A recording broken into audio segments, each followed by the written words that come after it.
Okay, so we're ready for another deep dive. Yeah, let's do it. Today, we're in the fast lane. Ooh, I like that already. Yeah, the world of Formula One. Fast lane, Formula One. And you sent over some really, really fascinating articles from some F1 blogs, and looks like we're going to be talking about this incredible new young driver. It's a buzz, right? Yeah. A real buzz about this guy. Yeah. And, of course, the recent Australian Grand Prix. Right. So much to unpack. Yeah. What did you think was the most interesting thing from all this stuff that you sent over? Well, you want the inside track, right? You want those aha moments where you really get it. The key insights. The key insights, yeah. But without drowning in a sea of details. Exactly. So let's do that. So let's dive right in then. Okay. And, we have to start with this amazing debut from ANDREA KIMI Antonelli. Yeah. I mean, 4th place in your first F1 race. Unbelievable. It's just extraordinary. It is. Especially at a track like Albert Park. Yeah, these blogs really highlight how impressive that is. Yeah, I mean, this wasn't just luck. No. This wasn't a race with a bunch of retirements or anything like that. No. And it's clear from these articles that he just drove a really, really clean race. Apparently only 2 errors? 2 errors the whole weekend. The whole weekend. Think about that. Incredible. That is composure. For a rookie, that is unbelievable. Yeah, I mean, the blogs were saying that the tifosis back in Italy are going crazy for this guy. They're already calling him L'altro Kimi. The other Kimi. The other Kimi. You know. That says it all. They're looking for that next national hero. They want another racing legend. Well, and he seems to be living up to it. He's making a statement. Yeah, so. And Mercedes, they called his debut magnificent. Magnificent. And Toto Wolff was really effusive in his praise, too. Yeah, I mean, he talked about his unreal maturity. Right. Which goes beyond just speed. It does. It suggests that he has this intelligence and this calmness. This poise. Under immense pressure. Right. Like, it's just remarkable. I think Toto's really excited about him. Yeah, they're not just saying these things to be nice. I don't think so. I think they really believe that he has something special. I think they do, too. Yeah, and there were some interesting comparisons in these blogs to other young drivers who have come into F1, like Vettel and Alonso. Yeah. And some of these blogs are saying that Antonelli is actually outperforming them at this stage in his career. It's early days, though, isn't it? Yeah, of course. But just the fact that those comparisons are being made after one race. After one race. That's a lot. Yeah, yeah. I mean, there's a lot of pressure there. Well, that's the thing, right? Yeah. Formula One, it's a marathon, not a sprint. That's right. And he's got to keep it up. Yeah, and it's not just his own drive that has people talking. No. These blogs also pointed out that his performance kind of overshadowed Hamilton's first race with Ferrari. Yeah, that was a big story, wasn't it? Huge story. Hamilton moving to Ferrari. Everyone was talking about it. Everyone was talking about it. But then this rookie driver comes along. And steals the show. And kind of steals the headlines. Yeah. And then, to add to it all, he gets some really important points from Mercedes. Right. They ended up matching McLaren's points total. In the Constructors' Championship. Yeah. I mean, after 3 races. After 3 races, that's a really good start. And they're ahead of Ferrari. Yeah. Yeah, so he's contributing. They're not just looking at him as a future prospect. Right. He's making a difference right now. Right now. And that leads us to the next race.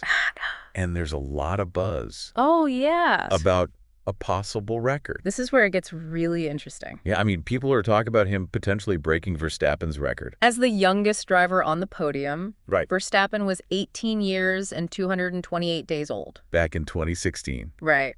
And Antonelli could break that in China. If he finishes in the top 3, it's on the cards. But these blogs also pointed out that Verstappen's first win. In Barcelona?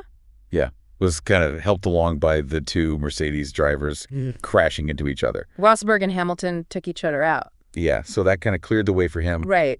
And it's probably less likely that something like that will happen in China. Well, you never know in Formula One. Of course. Anything can happen.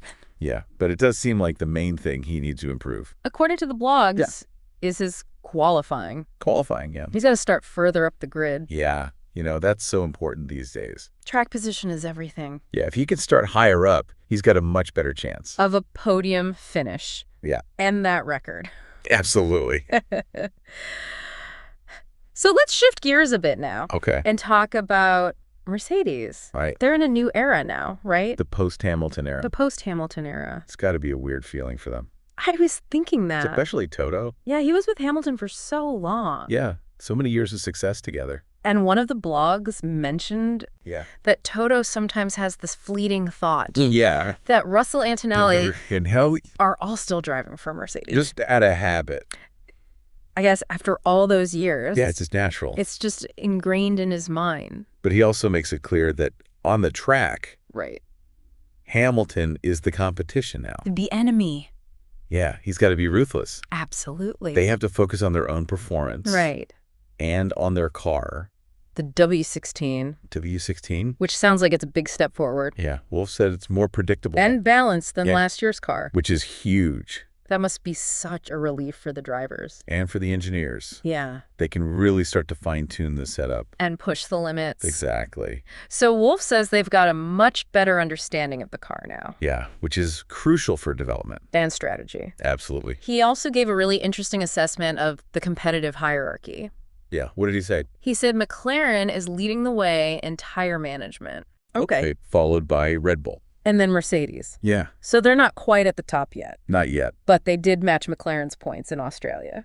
And they were ahead of Ferrari. Yeah. So it's a solid start. Yeah. But they know they need to keep improving. Especially in qualifying. Right. And they need to work on their long-run race pace to manage those tires. And one blog suggested that the competitive order in China might be similar to 2024, where Mercedes was the 4th fastest car.